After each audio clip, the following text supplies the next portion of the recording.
हमारे चैनल को सब्सक्राइब करें और बेल आइकन दबाएं।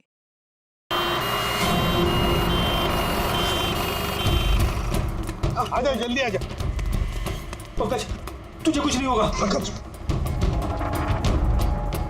इसे एम्बुलेंस में लेके चलो।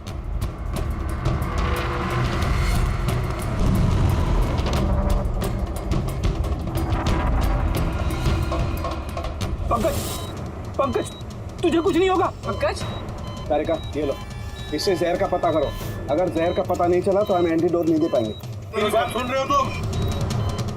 सुना नहीं है पंकज, आखिर बंद मत होने देना। आदर्श हमारे पास इसका एंटीडोट हो, वरना हमें इसे हॉस्पिटल ले जाना पड़ेगा। एंड आई एम श्योर ये वाला जहर पहले वाले जहर से बहुत ज्यादा स्ट्रॉन्ग है। तारिका एक काम करो, नेशनल बायो सेंटर को फोन करो और उसे लाइन पर रखो।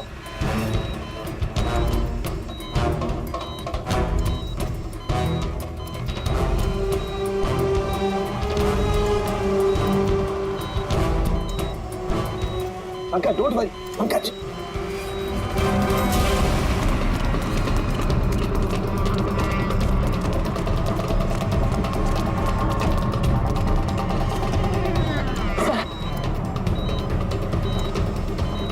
ओह माय गॉड, ये नहीं हो सकता है।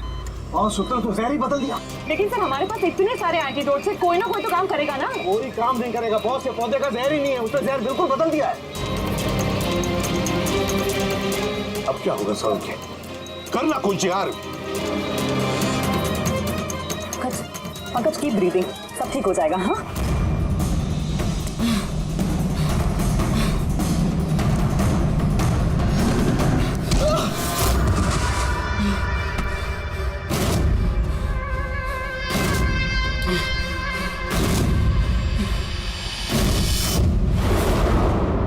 सर मेरा नाम मदन है। तुमने क्या ये सब? क्यों पड़े हो मेरे पीछे? मैंने जो किया सही किया। लोगों की जान लेना सही है? मैंने सिर्फ बुरे लोगों को सजा दी है सर। जो लोग अपने माँ बाप का ख्याल नहीं रखते ना, उनको इस दुनिया में जीने का कोई हक नहीं होता। तो मेरी माँ की मौत हुई थी तो मेरी दुनिया उछल गई थी। उसी वक्त मैंने इस संयुक्त वृद्धाश्रम की शुरुआत की थी। सर वहाँ पर जितने भी बुजुर्ग माँ बाप आते हैं ना, सब अपने बच्चों के सताए हुए होते हैं। ये देखकर मेरा खून खौल जाता है। मैंने उसी वक्त इस फैसला किया था कि मैं इन सबको सबक सिखाऊंगा, इसीलिए मैं मार देता हूं इनको। क्या गलत किया मैं? सर कुछ करो सर। कुछ नहीं कर सकते जब तक उस जहर का कंपोजिशन नहीं पता लगेगा फ्रेडी, हम कुछ भी नहीं कर सकते। अगर इसे गलत एंटीडोट दे दिया तो ज्यादा खतरनाक होगा यार। सर पंकज की हालत तो बिगड़ती जा रही है। सर पल्स गिर रही है, हॉस्पिटल ले जाना पड़ेगा। हॉस्पिटल जाके कुछ नहीं होगा, हमारे पास इतना वक्त नहीं है। वहां जाकर टेस्ट करें। मुझे जवाब चाहिए यार। पंकज हेलो। हाँ सर, हाँ सर पकड़ा गया। सर खूनी मदन है। हाँ जहर हम पता करते हैं। कभी पता नहीं चलेगा तुमको, कभी पता नहीं चलेगा तुम लोगों को। उसने भी पापा को सताया। मदन गाड़ी। नो मदन मदन मदन मदन एम्बुलेंस बुलाना पड़ेगा जल्दी। नहीं सर कोई फायदा नहीं है। मेरा काम हो गया है। नहीं मदन, मान लिया तुमने उन लोगों के साथ जो कुछ भी किया, मान लिया, लेकिन तुमने जिसे वो जहर चुबाया है वो बेगुनाह है, निर्दोष है, उसने कुछ नहीं किया। वो जहर कौन सा बताओ? हाँ BTX। सब उस जहर का नाम BTX है। सारंग, जहर का नाम है BTX। पंकज कुछ नहीं होगा। आंखें बंद मत होने देना। मदन बस हो गया you'll be all right। बस अब पंकज को कुछ नहीं हो सकता है, कुछ भी नहीं। Welcome my boy. घबराओ मत, कुछ नहीं होगा तुम्हें। तुम आदमी अच्छे थे मदन, लेकिन तुमने जो किया वो सही नहीं था। ये तो चला गया अभिजीत, तो चाहे कुछ भी हो जाए इसका वो वृद्धाश्रम बंद नहीं होने देंगे।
इस आग में कई लोग जलेंगे।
देख के नहीं जा सकता क्या?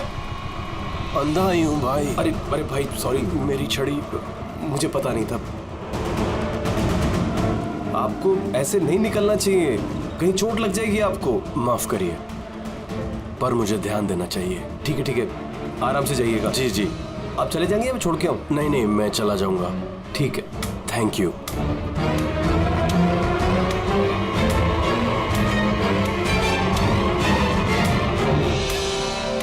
क्या हो गया यार, ये दर्द क्यों हो रहा है?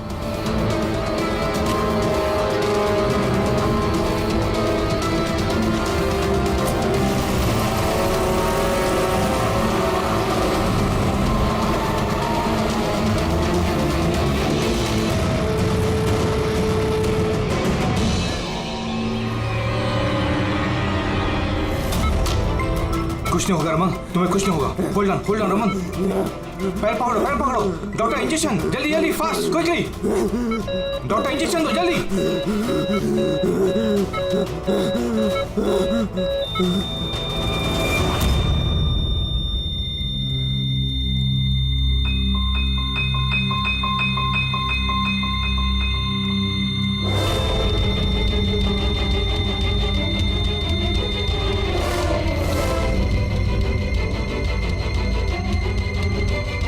Oh my God, he's dead. और इनकी मौत नेचुरल भी नहीं है। अब क्या? I know Priya, it's a murder. और मैंने डॉक्टर सालुंके को इस केस के बारे में सब कुछ पहले से बता दिया था। अब तक तो उन्होंने फाइंड आउट कर भी लिया होगा कि रमन की मौत की वजह क्या होगी। जहर? रमन की मौत जहर से हुई है? हाँ बस, बहुत खतरनाक जहर है ये। पहले इंसान के दिमाग पर असर करता है, पहले डिलेरियम, फोटोफोबिया, एमनेशिया। उसके बाद ये जहर इंसान के बाकी के अंगों पर असर करता है। बाकी के अंग धीरे धीरे काम करना बंद कर देते हैं और इंसान की मौत हो जाती है। सालुंके साहब, इसका कोई एंटीडोट तो होगा ना? हर जहर का एंटीडोट होता है टेडी, लेकिन उसके लिए हमें उस जहर के बारे में पूरी जानकारी होनी चाहिए। बस ये जहर आसानी से पकड़ में नहीं आता है। मुझे भी बहुत सारे टेस्ट करने पड़े इसे ढूंढने के लिए। सर, जहर दे के मारना एक अलग बात है, और ऐसा जहर देना जिससे इस तरह तड़प तड़प के मरे, ये जरा चौंकाने वाली बात नहीं लगती? लेकिन ये जो भी कोई है, ऐसी नफरत करता था रमन के साथ कि उसने उसे ऐसी खतरनाक मौत दे दी। समझ में नहीं आता कौन हो सकता है ये, कौन होगा? कोई भी हो सकता है सर। सर रमन को जुए की लत थी। क्रिकेट, रेस कोर्स, सट्टा, हर तरह का जुआ। और इसी चक्कर में वो 5 करोड़ के कर्जे में था। 5 करोड़? 5 करोड़? हाँ सर, उसको धमकी भरे मैसेजेस भी आए थे। उसके फोन रिकॉर्ड्स में ऐसे कई सारे मैसेजेस हैं जो उसको बुकीज और सट्टेबाजों ने भेजे। जी देखिए सर, हो सकता है इन्हीं में से किसी की धमकी सच साबित हो गई होगी। पता नहीं, पर जिस तरह से इसको मारा है सर, लगता तो नहीं है किसी बुकी का काम है। फिर भी इन्हें बुलाना तो पड़ेगा, शायद कुछ पता चल जाए। हाँ। Hello ACP Pradyuman. अच्छा ठीक है।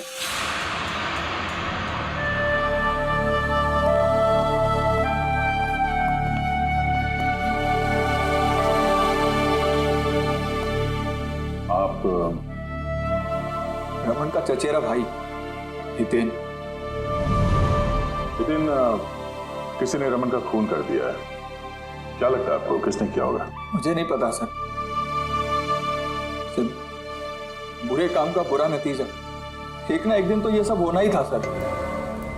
हम किसने किया, कैसे किया, ये तो नहीं पता सर। लेकिन इतने सारे लोगों से दुश्मनी, इतने सारे लोगों का कर्जा, उन्हीं में से किसी ने सर। अच्छा, आपके अलावा परिवार में इनका और कौन? माँ है इसकी, लेकिन हम वो कहाँ पर है ये मुझे नहीं पता। ठीक है हितेन, हमारी इन्वेस्टिगेशन अभी चल रही है, तो बॉडी अभी यहीं रहेगी हमारे पास। आप अपना कॉन्टैक्ट नंबर वहाँ लिखवा दीजिएगा, जरूरत पड़ेगी तो आपको तकलीफ देंगे। जी सर।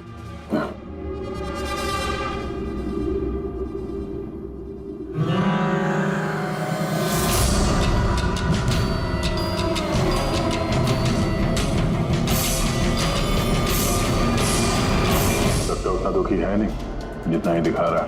हाँ, बॉडी ले जाने की जल्दी नहीं थी, जैसे ही बोला जाओ तो निकल गया। कोई पूछताछ नहीं कब मिलेगी बॉडी। गड़बड़ है, गड़बड़ है ये हितेन, बड़ी गड़बड़ है। ऐसे लग रहा था जिसे ये बात पक्की करने आया था कि रमन मरा है या नहीं। नजर रखो उस पर। रमन, रमन बेटा, रमन क्या हुआ बेटा? रमन मैम, आप बेटा है मेरा रमन। माँ मैं इसकी वसुंधरा। बेटा क्या हुआ?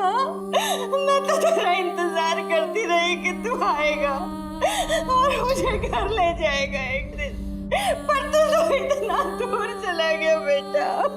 रमन, तो आप अपने बेटे रमन के साथ नहीं रहती थी? जी नहीं सर। आप? सर मेरा नाम मदन है। भगवान, मुझे क्यों बिठा रखा यहाँ पे? उठा लेता मुझे ही। संभालो अपने आप को। और कितना रोग इस नालायक के लिए। इसको अपनी करनी की सजा मिली है। नहीं बेटा, ऐसा मत कहो। चाहे जैसा भी था, बेटा था मेरा। क्यों, ऐसा क्या किया था इसने इनके साथ? इन्हें अपने ही घर से बाहर निकाल दिया, सड़क पर छोड़ दिया अकेले। ऐसा क्यों? बोला माँ बहुत कर्जा है, घर बेचना पड़ेगा और मेरा खर्चा भी नहीं उठा सकता, इसीलिए मुझे छोड़ दिया। और फिर क्या करती सर, ठीक से दिखाई नहीं देता। कहाँ जाती मैं? पड़ी रही फुटपाथ पे, भूखी प्यासी, बेघर बेसहारा। फिर शायद भगवान को दया आ गई और उसने उस फरिश्ते को भेज दिया। उसका चेहरा तो नहीं देखा मैंने, लेकिन उसने मुझे अपने साथ चलने के लिए कहा और मैं चली गई। एक बड़ा आदमी मुझे इसके पास ले गया। सर दरअसल मेरी एक संस्था है, संयुक्त वृद्धाश्रम। हम वहाँ पर कोशिश करते हैं कि इन जैसे बुजुर्गों को घर जैसा प्यार और सम्मान मिल सके। माँ जी मुझे वृद्धाश्रम के गेट पर मिली थी एक चिट्ठी के साथ, जिसमें लिखा था कि इनका ख्याल रखना। बस उसी दिन से संयुक्त वृद्धाश्रम इनका घर बन गया। आज सुबह लैंडलाइन पे फोन आया कि इनके बेटे की मौत हो गई है। बस इनसे रहा ही नहीं गया। माँ है ना। मेरी आपसे विनती है, इसके कातिलों को छोड़ना मत सर। जरूर सजा दिलवाना सर, जरूर सजा दिलवाना। देखिए माँ जी, मैं आपसे वादा करता हूँ, हम रमन के कातिल को नहीं छोड़ेंगे, उसे कड़ी से कड़ी सजा दिलवाएंगे। आप प्लीज चिंता मत कीजिए। थोड़ा ख्याल रखिए अपना। मदन, इनका ख्याल रखना। और एक बात, किसी भी चीज की आप लोगों को जरूरत पड़े तो हमें जरूर याद करना। कमाल है। तारिका, हॉस्पिटल के डॉक्टर्स की रिपोर्ट के हिसाब से इसकी जांघ पर ये जो निशान है ना, ये या तो किसी एलर्जी का है या फिर किसी जहरीले कीड़े मकोड़े के डंक का निशान है।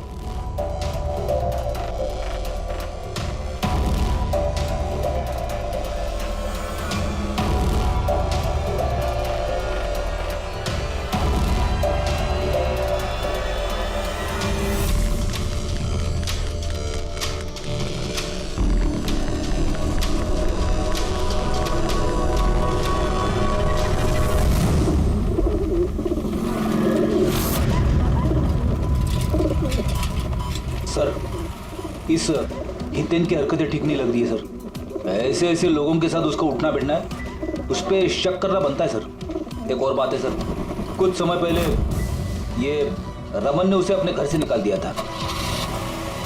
अब रमन के मरने के बाद वो उसकी प्रॉपर्टी हड़प करने की कोशिश कर रहा है। सर एक मिनट, यहाँ आएंगे प्लीज। सर इसके स्किन पे ना मुझे कुछ ये अजीब सा दिख रहा है।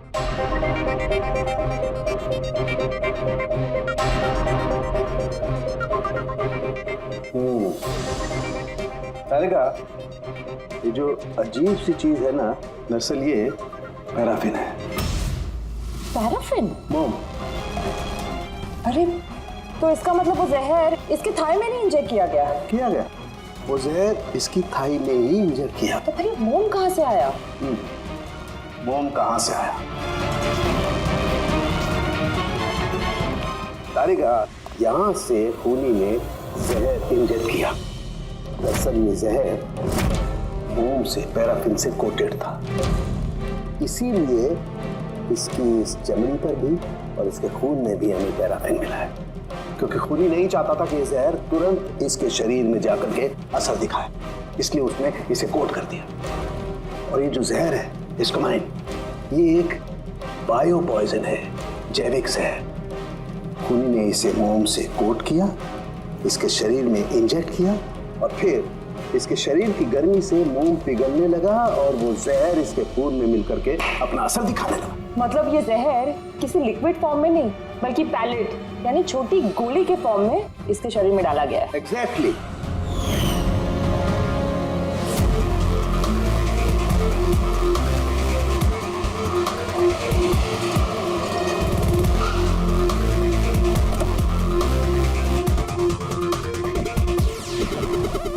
ये वो कंस्ट्रक्शन साइट जहाँ पे रमन इंजीनियर था। उसके कोलीग बता रहे थे कि यहाँ से निकलने के बाद उसको कुछ पैर में तकलीफ हुई है। लेकिन यहाँ पे जो वर्कर्स काम करते हैं उन लोगों ने बताया कि जब तक वो कंस्ट्रक्शन साइट में था तब तक तो वो ठीक था। इसका मतलब जो भी हुआ कंस्ट्रक्शन साइट से बाहर आने के बाद ही हुआ, तो यहीं पे हुआ होगा। यहाँ पे तो आसपास पता करते हैं, शायद किसी ने कुछ देखा हो। सर आप लोग चलिए, मैं जरा चाय पी के आता हूँ। मतलब चाय वाले से पूछ के आता हूँ कुछ देखा है क्या। अभिजीत, ये बच्ची कंस्ट्रक्शन साइट के सामने अखबार बेच रही है, पूछते हैं उससे।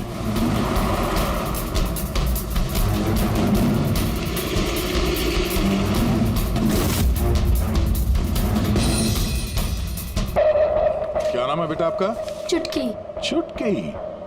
अच्छा बेटा जरा ये देखो, ये फोटो देखो ध्यान से। इनको जानती हैं, पहचानती हैं? हाँ, ये अंकल तो हमेशा मुझसे अखबार खरीदते थे, पर 3 दिन से ये नहीं आए। तो 3 दिन पहले आपने इस अंकल को यहाँ पे देखा था? हाँ, एक आदमी के साथ ये टकरा गए थे। इनको चोट भी लगी थी। वो आदमी बहुत अजीब था। अजीब मतलब? अबे अंधा है क्या? देख के नहीं चल सकता क्या? अंधा ही हूं भाई।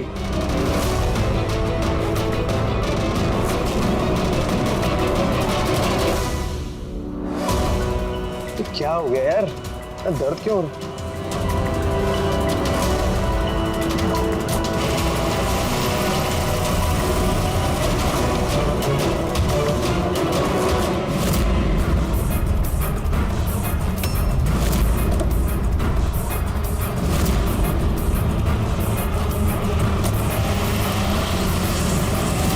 अंधा नहीं था और उसी ने हमला किया रमन पे।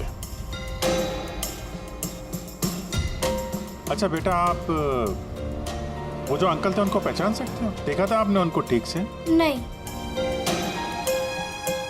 अच्छा, वो कार का नंबर देखा आपने? नहीं अंकल, वो अंकल को कार चलाते देख मैं एकदम चौंक गई थी, इसलिए कार का नंबर याद नहीं है। पर क्या बात है अंकल, इंजीनियर अंकल ठीक तो है ना? नहीं बेटा, उन्हें कुछ नहीं हुआ। वो अभी किसी दूसरे कंस्ट्रक्शन साइट पे चले गए, अब वो यहाँ पर नहीं आएंगे। Thank you. आप इस समय अखबार बेच रही हो, स्कूल नहीं जाती आप?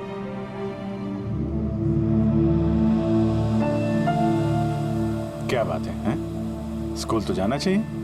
आप कितनी इंटेलिजेंट लड़की हो। एक्चुअली हर बच्चे को स्कूल जाना चाहिए और आपको भी जाना चाहिए। पर स्कूल जाने के लिए बहुत सारे पैसे चाहिए ना अंकल, मेरे पास पैसे नहीं है। बेटा, अगर आपको पैसे ना देना पड़े तो आप स्कूल जाएंगी? हाँ अंकल, जरूर जाऊंगी, मुझे पढ़ना है।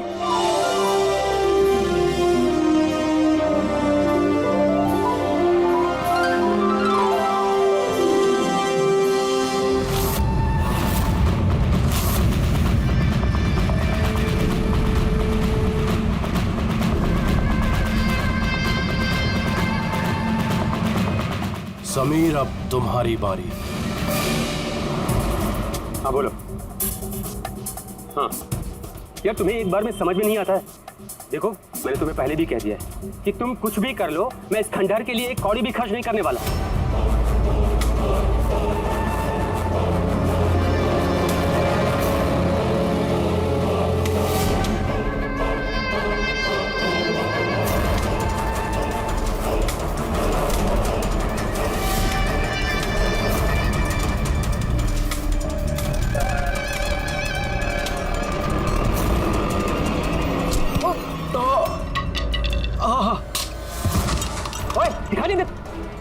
मेरी छड़ी।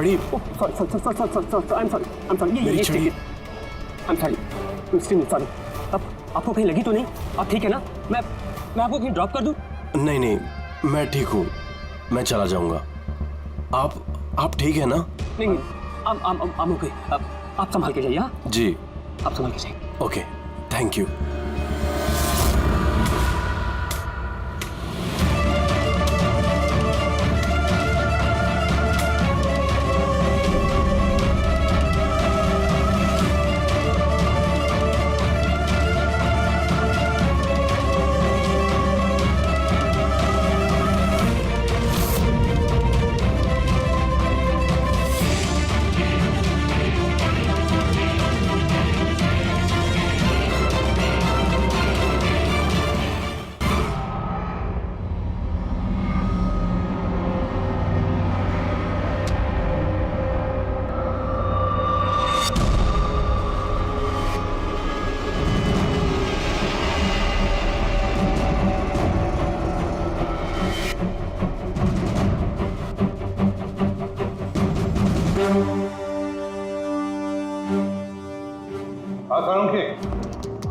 क्या पता चला? बस इस आदमी को जो जहर दिया गया ना, वो भी किसी पौधे से ही बनाया गया है। क्या? ये भी किसी पौधे से? हाँ बस, लेकिन ये कौन सा जहर है, ये अभी तारिका पता कर रही है। इस जहर का नाम है रिकिनस कम्युनिस, और ये जहर पहले वाले जहर से भी बहुत ज्यादा तेज और खतरनाक है। रिकिनस? अब ये किसी पौधे का नाम है क्या? हाँ फ्रेडी, ये किसी पौधे का नाम है। और बॉस, ये कोई आम पौधा नहीं है, बहुत मुश्किल से मिलता है। और खूनी जो कोई भी हो बॉस, उसे पौधों के बारे में बड़ी अच्छी जानकारी है। हाँ, जानकारी तो होनी चाहिए पौधों के बारे में, तभी तो लेकिन सर, इन हत्याओं की वजह क्या है? ना तो हमें रमन की हत्या का कारण पता है और ना समीर का, और दूर दूर तक इन दोनों का एक दूसरे से कोई संबंध ही नहीं है। सर, समीर और रमन के बीच में एक चीज तो कॉमन है। क्या? माय गॉड, तो ये है वो कड़ी जो समीर और रमन को जोड़ती है। तो क्या दोनों ने एक ही गलती की? जी सर, रमन की तरह समीर ने भी अपने बूढ़े और कैंसर पेशेंट पिता को घर से निकाल दिया था। हमने उनके बारे में छानबीन की और एक ऐसे शख्स से मिले जिन्होंने समीर के पिता को ढूंढने में मदद भी की और इस केस को एक नया मोड़ दिया। कौन है वो? सर, ये डॉक्टर दिनेश है। Hello sir. कैंसर सेंटर के चोड़ी। समीर के पिताजी का इलाज यही कर रहे थे। डॉक्टर दिनेश, सर एक बात समझाइए। समीर ने अपने पिताजी को घर से बाहर निकाला था, तो फिर ये समीर के पिताजी आपके यहाँ कैसे पहुंचे, आपके कैंसर सेंटर में? किसी ने उन्हें हॉस्पिटल पहुंचा दिया था। मैं हॉस्पिटल पहुंचा ही था जब मैंने इनको देखा। ये चेयर पे बैठ के कुछ बड़बड़ा रहे थे, हाथ में लिफाफा था। मैंने पूछा कि कौन है, लेकिन इनको कुछ याद नहीं था। मैंने उनके हाथ से लिफाफा लिया। पैसों के अलावा उसमें एक चिट्ठी भी थी। उसमें लिखा था कि इनको कैंसर है और हम इनको अपने यहाँ एडमिट करके इलाज शुरू करें। एडमिशन के लिए डिपॉजिट की रकम लिफाफे में है और इलाज के पैसे भी हॉस्पिटल के अकाउंट में ट्रांसफर हो जाएंगे। उनकी उम्र और हालत को देखकर मैंने उनको एडमिट तो कर लिया, पर मुझे चिंता थी अगर पैसे ना मिले तो।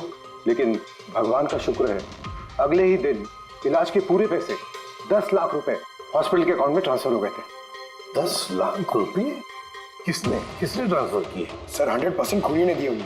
सर बैंक डिटेल से पता चल जाए। पता चल गया। एक्चुअली पैसे समीर की वाइफ रत्ना ने दिए थे सर। ये सब मेरी गलती है सर। मेरी वजह से समीर की जान चली गई। मैंने ही उसे उकसाया था। पिताजी की देखभाल में काफी प्रॉब्लम हो रही थी और सारी प्रॉपर्टी और सब हमारे नाम पर हो ही चुका था, तो मैंने ही समीर को कह के पिताजी को घर से निकलवा दिया। शर्म नहीं आती तुम्हें? समीर के पिता तुम्हारे भी पिता समान थे, उनको ही घर से निकाल दिया। ये सब करने के बाद फिर उनकी इलाज के लिए 10 लाख रुपए क्यों दिए? मुझे किसी ने धमकी दी थी सर कि अगर पिताजी के इलाज के लिए 10 लाख रुपए नहीं दिए तो वो समीर को और मुझे मार देंगे। सर मैंने उन्हें 10 लाख रुपए दे दिए, फिर भी उन्होंने समीर को मार दिया।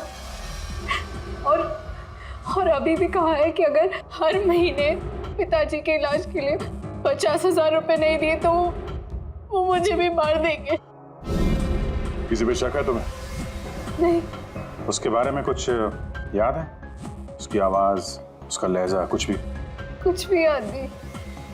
सर प्लीज मुझे बचा लीजिए। सर मैं मरना नहीं चाहती। सर मैं पिताजी को घर ले आऊंगी। मैं उनकी पूरी देखभाल करूंगी, पूरी कोई तकलीफ नहीं होगी। सर आप प्लीज मुझे बचा लीजिए। घबराओ मत। सर प्लीज मुझे बचा। कुछ नहीं होने देंगे तुम्हें हम। तो भी जिस नंबर से इसे धमकी भरे कॉल आते थे वो नंबर ले लो और पता करो कहाँ का है। आप चलिए।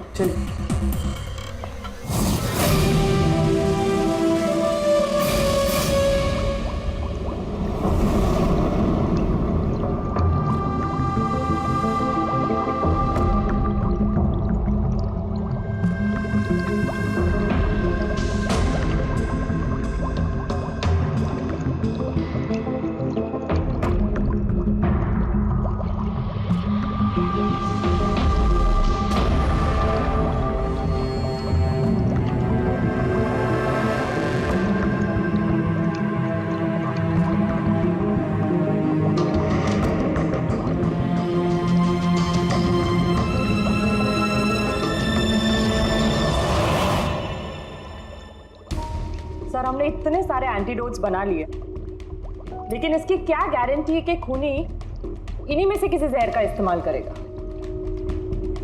अब कुछ भी हो जाए, हम खूनी का दिमाग तो नहीं पढ़ सकते ना। तुम्हारी बात बिल्कुल ठीक है तारिका, लेकिन एक बात समझो, खूनी इन पौधों का जहर निकाल करके इस्तेमाल कर रहा है, इन पौधों का पहले से भी ज्यादा तेज हर बार। तो हमें हमेशा चौकन्ना रहना पड़ेगा। पता नहीं वो अगली बार कौन से पौधे का जहर किस पर इस्तेमाल करे, पता नहीं किस पर, कब, कहां, कैसे, किस पौधे का, पता नहीं।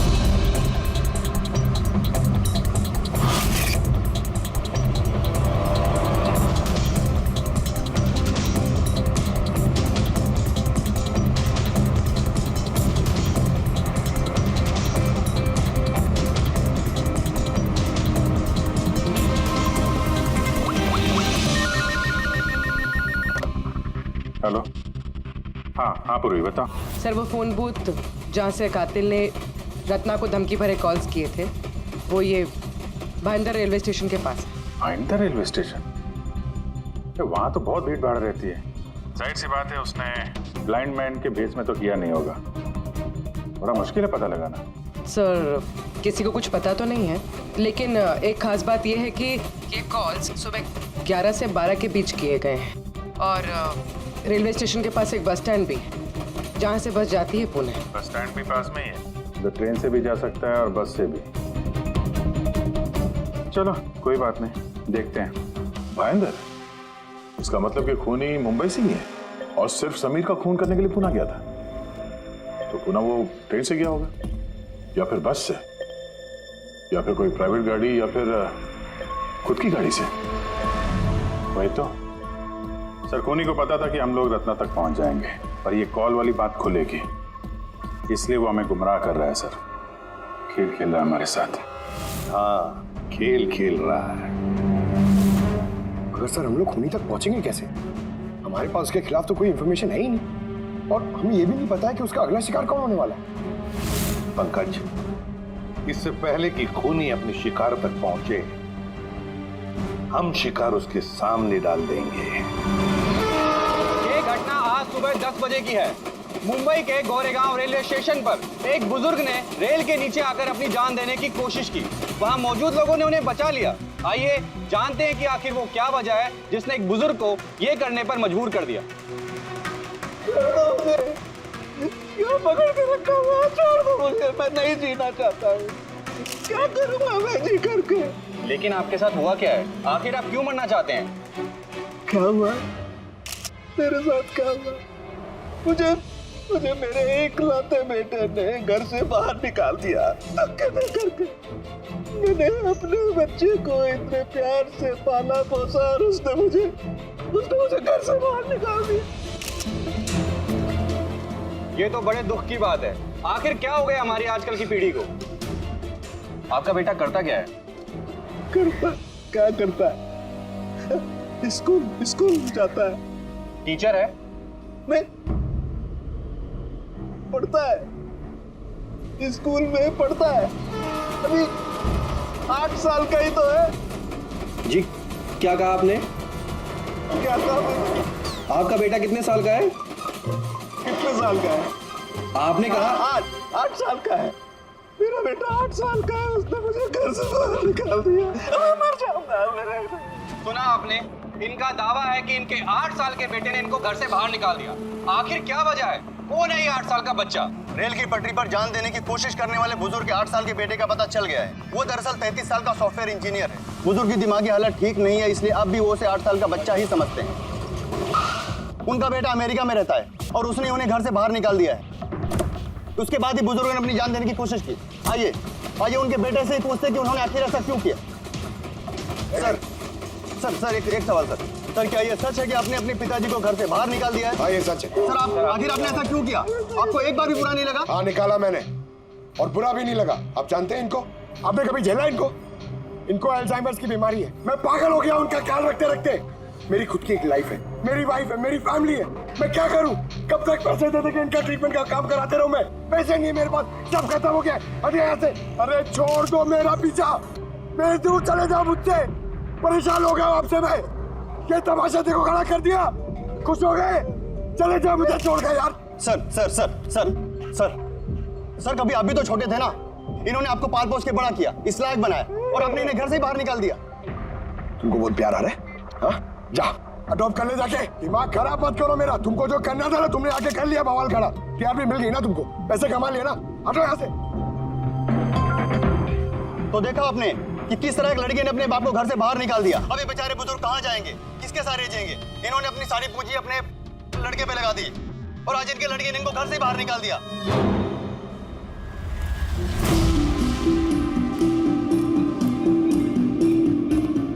बड़े बच्चे गुब्बारे गुब्बारे ले लो जल्दी, गुब्बारे वाला गुब्बारे ले लो। अरे बेटा गुब्बारे गुब्बारे गुब्बारे ले लो, गुब्बारे वाला गुब्बारे ले लो, गुब्बारे गुब्बारे ले लो, गुब्बारे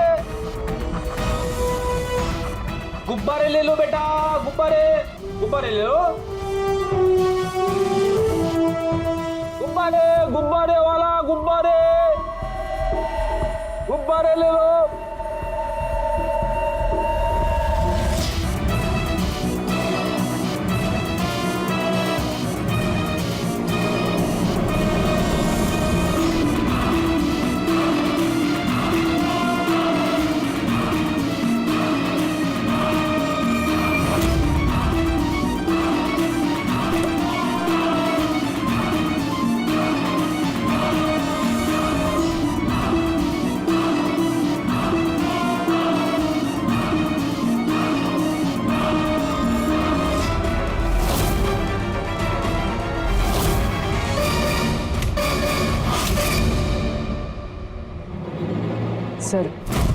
सर एक अंधा बिल्डिंग की तरफ आ रहा है।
कितने सारे लोग? सर इतने सारे अंधे एक साथ? हमने तो एक सोचा था, यहाँ तो 8-10 निकले। लगता है ये कोई चाल है। एक मिनट आप लोग रुकिए। एक मिनट, यहाँ कैसे आ गए आप लोग? ये आप सब कहाँ हैं आप लोग? यहाँ क्या बात है? क्या हुआ? यहाँ आंखों का फ्री चेकअप होने वाला है। संपत हैं आप? संपत? उसने ही बुलाया था हम लोगों को। देखिए यहाँ पे ऐसा कोई शिविर नहीं है। कौन संपत कौन है? किसने बुलाया आपको? उसने ही तो बुलाया था यहाँ।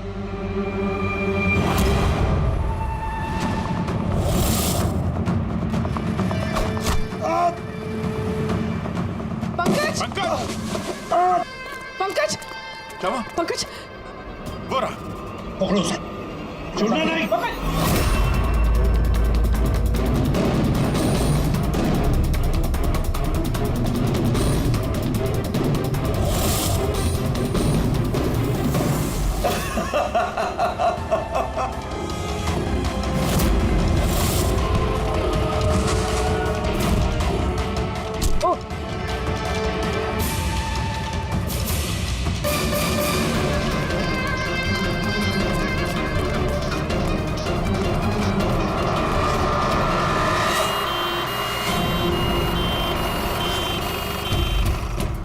आजा, जल्दी आजा। पंकज तुझे कुछ नहीं होगा। पंकज इसे एम्बुलेंस में लेके चलो।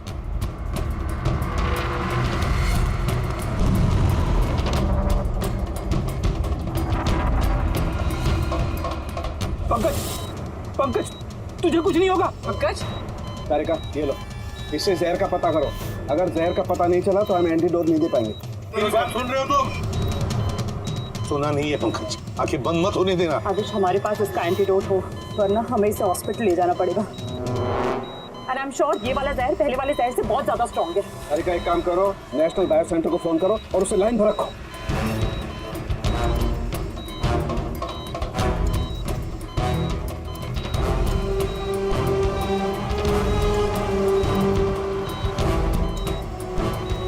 Pankaj don't worry, Pankaj.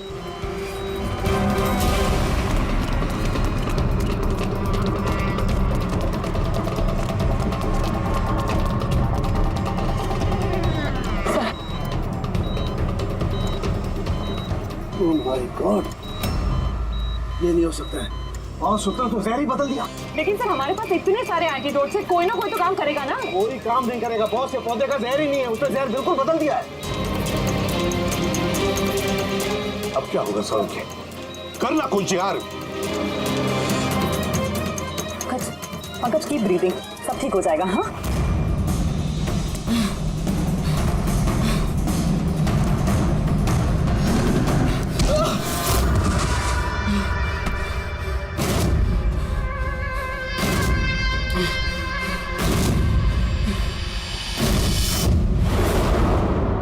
Sir मेरा नाम मदन है। तुमने क्या ये सब? क्यों पड़े हो मेरे पीछे? मैंने जो किया सही किया। लोगों की जान लेना सही है? मैंने सिर्फ बुरे लोगों को सजा दी है सर। जो लोग अपने माँ बाप का ख्याल नहीं रखते ना, उनको इस दुनिया में जीने का कोई हक नहीं होता। तो मेरी माँ की मौत हुई थी तो मेरी दुनिया उछल गई थी। उसी वक्त मैंने इस संयुक्त वृद्धाश्रम की शुरुआत की थी। सर वहाँ पर जितने भी बुजुर्ग माँ बाप आते हैं ना, सब अपने बच्चों के सताए हुए होते हैं। ये देखकर मेरा खून खौल जाता है। मैंने उसी वक्त इस फैसला किया था कि मैं इन सबको सबक सिखाऊंगा, इसीलिए मैं मार देता हूं इनको। क्या गलत किया मैं? सर कुछ करो सर। कुछ नहीं कर सकते जब तक उस जहर का कंपोजिशन नहीं पता लगेगा फ्रेडी, हम कुछ भी नहीं कर सकते। अगर इसे गलत एंटीडोट दे दिया तो ज्यादा खतरनाक होगा यार। सर पंकज की हालत तो बिगड़ती जा रही है। सर पल्स गिर रही है, हॉस्पिटल ले जाना पड़ेगा। हॉस्पिटल जाके कुछ नहीं होगा, हमारे पास इतना वक्त नहीं है। वहां जाकर टेस्ट करें। मुझे इस जहर का नाम चाहिए यार। पंकज। हेलो। हाँ सर, हाँ सर, पकड़ा गया। सर खूनी मदन है। हाँ जहर अब पता करते हैं। कभी पता नहीं चलेगा तुमको, कभी पता नहीं चलेगा तुम लोगों को। उसने भी पापा को सताया। मदन गाड़ी। नो, मदन, एम्बुलेंस बनाना पड़ेगा जल्दी। नहीं सर, कोई फायदा नहीं है। मेरा काम हो गया है। नहीं मदन, मान लिया तुमने उन लोगों के साथ जो कुछ भी किया, मान लिया, लेकिन तुमने जिसे वो जहर चुबाया वो बेगुनाह है, निर्दोष है, उसने कुछ नहीं किया। वो जहर कौन सा बताओ? हाँ? BTX।